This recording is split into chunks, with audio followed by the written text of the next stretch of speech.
any kind of practice that you can get with Resolve and with just, go out and shoot something random with your phone and then bring it in and try and make a story, throw it into the color page and see if you can, adjust the colors that you want, play around with footage. The more you can do that, the more you're going to be, to like really get comfortable with it.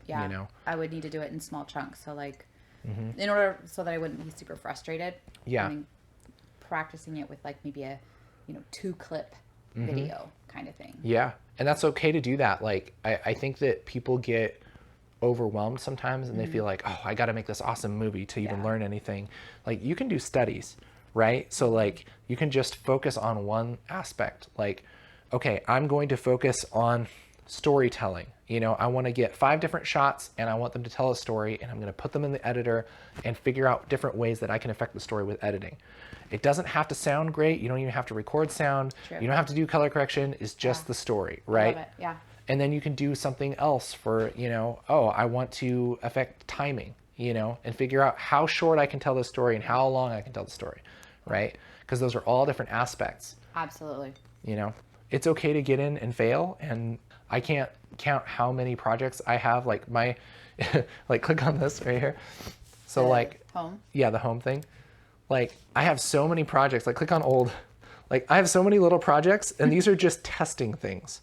Like, how do I put together a parkour story? How do I do some sky replacement and like working with green screen stuff? And like, this is all just trying to figure out how to do little things. That's what I do all the time, is open stuff up and play with it and see if there's any way that I can learn just another little bit, you know? Yeah, that's great. Yeah.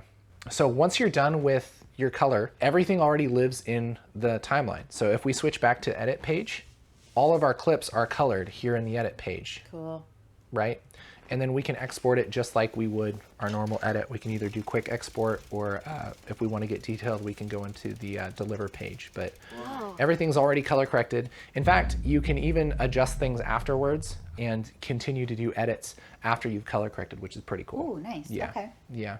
How do you feel after looking at all this stuff? For me, it made me feel a lot better to talk about more of the passes and keeping it as simple as possible, going over the big stuff first and then maybe tiny tweaks afterwards because there would be less of that. Mm-hmm. And actually, the node thing was kind of cool, surprisingly to me. Yeah. But then also just reminding myself, like, you know, nobody gets good at anything just like that, like, and breaking it down into small chunks, working on specific aspects with a small project. Yeah. I think that's, and then just working on those things, I think that would do a lot to prevent frustration and feeling overwhelmed and just being like, oh, throw this thing in the trash. You know? Exactly. So I think that would be great to set me up for success for sure, and maybe others too. Yeah.